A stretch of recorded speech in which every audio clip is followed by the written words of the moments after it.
अस्सलाम वालेकुम दोस्तों 18 मार्च 1992 को अफ़गानिस्तान के सदर नजीबुल्लाह ने ऐलान किया कि जैसे ही उनके मुतबादिल का बंदोबस्त होता है वो अपने ओहदे से इस्तीफ़ा दे देंगे। उन्होंने अपने इस्तीफ़ा की तारीख की वजाहत नहीं की, लेकिन कहा कि उनका इस्तीफ़ा के ऑप्शन के साथ जानना बहुत ज़रूरी है। सन 1989 में अफ़गानिस्तान से सोवियत फ़ौज के इनखला के बाद से नजीबुल्लाह की इक़्तिदार पर गिरफ्त कमज़ोर होती जा रही थी। गुज़िश्ता कई बार से तकरीबन 15 मुख्तलिफ मुजाहिदीन तंजीमें काबुल की तरफ गामज़न थीं और उन सब का मकसद एक ही था, यानी नजीबुल्लाह को इक़्तिदार से हटाना। वो नजीब को ना सिर्फ सोवियत यूनियन की कठपुतली बल्कि एक ऐसा कम्युनिस्ट समझते थे जो खुदा पर यकीन नहीं रखता था मगर एक मुकम्मल मजहबी मुसलमान मुल्क का हुक्मरान था। 17 अप्रैल 1992 तक नजीबुल्लाह अपने ही मुल्क यानी अफ़गानिस्तान में तनहा हो चुके थे। 2 हफ्ते कबल उनकी अहलिया और बेटियां इंडिया जा चुकी थीं। उस दिन वो अफ़गानिस्तान में अक़वाम मुत्तहिदा के नुमाइंदे बेनन सेवन के साथ एक खुफिया परवाज़ में इंडिया जाना चाहते थे। इंडिया के साबिक सफारतकार M.K. भदर कुमार ने अखबार दी हिंदू के 15 मई 2011 के शुमारे में अपने मजमून मनमोहन सिंह तक पहुँचने वाली अफ़गान पॉलिसी में लिखा कि बेनन सेवन ने इंडिया से नजीबुल्लाह को सियासी पनाह फराहम करने की दरख्वास्त करने से पहले पाकिस्तान के वज़ीर आज़म नवाज शरीफ से दरख्वास्त की। नवाज शरीफ को इस बारे में एतमाद में लिया गया था। 1 घंटे में इंडियन वज़ीर आज़म नरसिम्हा राव ने भी ये पैगाम दे दिया कि इंडिया नजीबुल्लाह का बतौर सरकारी मेहमान इस्तकबाल करेगा। यूँ 3 कारों के काफ़िले में नजीबुल्लाह ने काबुल एयरपोर्ट का रुख किया। अक़वाम मुत्तहिदा के एक और ओहदेदार फ़िलिप कारोन अपनी किताब doomed in Afghanistan UN officers memories of the fall of Kabul and Najibullah field escape में उस दिन के बारे में लिखते हैं कि 17 अप्रैल 1992 को मैं आधी रात को नजीब की रिहाइशगाह पर पहुंचा। नजीब ने गहरे खाकस्तरी रंग का सूट पहना हुआ था। उनकी हमरा उनके चीफ ऑफ स्टाफ जनरल तोखी भी थे, जिनके साथ उनकी अहलिया और 3 बच्चे भी थे। नजीब के साथ उनके भाई मुहाफिज और एक नौकर भी थे। इस टीम में मजमूई तौर पर 9 अफराद शामिल थे। रात 1:45 बजे हमने सारा सामान 3 कारों में भरा। मैं अक़वाम मुत्तहिदा के इंतज़ामी अफसर डायन कोरेक के साथ आगे वाली कार की अगली नशिस्त पर बैठ गया। नजीबुल्लाह का मुहाफिज और नौकर पिछली सीट पर कलाशनकोफ लिए बैठे थे। नजीब और उनके भाई दरमियानी गाड़ी में पिछली सीट पर थे। तीसरी टोयोटा मिनी बस में जनरल तोखी और उनका कुंबा बैठा हुआ था। हमें अंदरूनी सिक्योरिटी के वज़ीर ने एक कोड वर्ड दिया था, जिसका इस्तेमाल करते हुए हमने मुतअद्दिद चौकियों को अबूर किया। जब हम आखिरी चौकी पर पहुंचे तो अब वहां मौजूद सिक्योरिटी एहलकारों ने जो कोड वर्ड चल रहा था उसे कबूल करने से इनकार कर दिया। डीन ने कई बार कोड वर्ड दोहराया लेकिन फौजियों ने हमारी गाड़ी को आगे नहीं बढ़ने दिया। अचानक कोयरेक ने देखा कि उन फौजियों ने दूसरी वर्दी पहन रखी है। कोयरेक और कोरोन ने इससे अंदाज़ा लगाया कि अब्दुल रशीद दोस्तम के साथ ही रातों रात हवाई अड्डे पर काबिज हो चुकी हैं। नजीब का मुहाफिज भी अपनी कलाशनकोफ के साथ उतरा और वहाँ मौजूद फौजियों से बहस शुरू कर दी। इसी दौरान कार के ड्राइवर ओनी ने हवाई अड्डे पर बेनन से रब्ता किया, जो रनवे पर अक़वाम मुत्तहिदा के तैयारे में बैठा नजीबुल्लाह का इंतज़ार कर रहा था।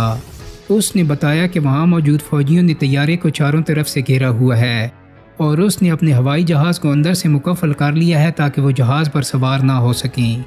फ़िलिप कोरोन बताता है कि फिर नजीब ने गाड़ी के अंदर से फ़ौजियों पर चीखना शुरू कर दिया।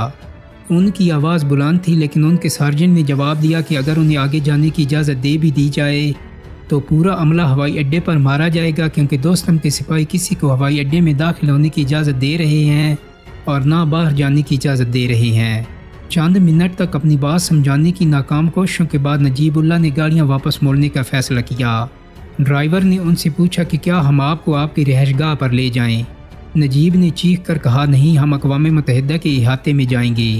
उनका ख्याल था कि अगर वो अपने घर वापस जाते हैं तो जिन लोगों ने उन्हें काबुल एयरपोर्ट पर नहीं जाने दिया वो उन्हें जान से मार डालेंगे।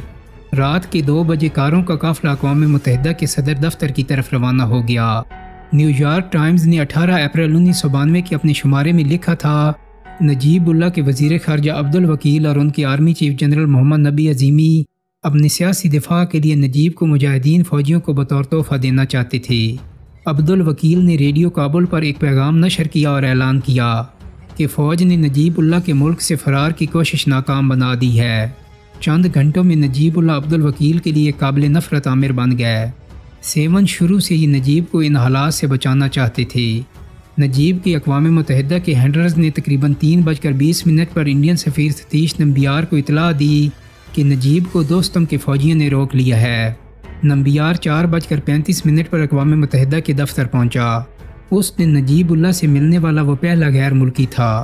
बाद में नंबियार ने खुद एक इंटरव्यू में एतराफ़ किया कि इंडिया और अक़वाम मुत्तहिदा नजीब को बचाने के इस मंसूबे के बारे में इतने पुरएतमाद थे कि उन्होंने किसी भी मुतबादिल मंसूबे पर सोचा ही नहीं था। फिर जब अक़वाम मुत्तहिदा के अहदेदारों ने इसरार किया तो नंबियार नजीबुल्लाह को इंडियन सफारत खाने में पनाह देने पर राज़ी हो गया, मगर शर्त रखी कि इसके लिए दरख्वास्त अक़वाम मुत्तहिदा की जानिब से की जाए। अविनाश पहलीवाल अपनी किताब मेरे दुश्मन के दुश्मन में लिखते हैं कि नंबियार ने हमसे दिल्ली रेडियो का इस्तेमाल करते हुए रब्ता किया और ताज़ा तरीन पेशरफ से आगाह किया और इंडियन सफारत खाने में नजीब को सियासी पनाह देने के लिए हुकूमत से इजाज़त मांगी। इंडिया के लिए दिल्ली में नजीब के अहल खाना को पनाह देना और उनकी देखभाल एक चीज़ थी, लेकिन नजीब को खुद अपने सफारत खाने में रखना एक और बात थी। 5:15 पर हुकूमत हिंद ने नजीब को हिंदुस्तानी सफारत खाने में सियासी पनाह देने से इनकार कर दिया। नंबियार ने दलील दी कि नजीब अक़वाम मुत्तहिदा के दफ्तर में ज़्यादा महफूज रहेंगे।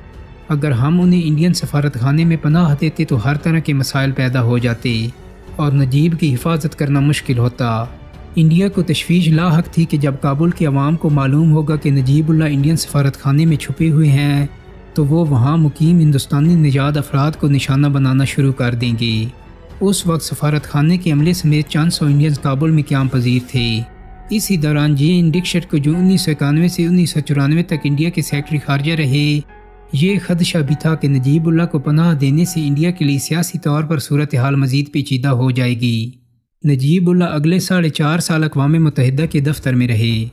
27 सितंबर 1996 को नजीबुल्लाह UNO ऑफिस में वाक़ अपने कमरों से कातलों की आवाज़ वाज़ह तौर पर सुन सकते थे। काबुल पर तालिबान की फतह के दौरान गोलों और रॉकेटों की आवाज़ फांसी देने वाले के आगे बढ़ने के कदमों की तरह थी। फिर तालिबान फ़ौजियों के 15 ट्रक अक़वाम मुत्तहिदा के दफ्तर के बाहर आकर रुके।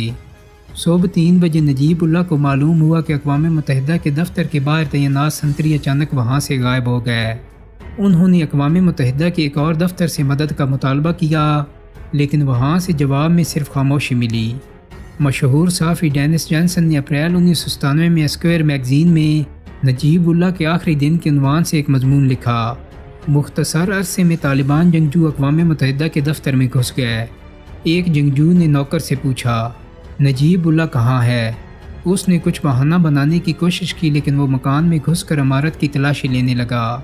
चंद ही मिनटों में उसे नजीब अपने भाई शाप और यूसुफ जई, मुहाफिज जाफिर और सेक्रेटरी तोखी के साथ मिल गया। वो नजीबुल्लाह को घसीट कर कमरे से बाहर लाया। नजीब को बुरी तरह मारा पीटा गया। उसके जिनसी अज़ा काट डाले गए और फिर सर में गोली मार दी गई। पहले उसकी लाश क्रेन पर लटकाई गई और फिर उसे महल के करीब एक खंभे से लटका दिया गया। नजीब के मुर्दा जिस्म की आंखें सूजी हुई थीं और उसके मुंह में सिगरेट ज़बरदस्ती ठोंसी गई थी, जबकि जेब में कटे फटे करेंसी नोट भी दिखाई दे रहे थे। तालिबान को नजीब से इस हद तक नफरत थी कि उन्होंने उनकी नमाज जनाजा भी नहीं पढ़ाई।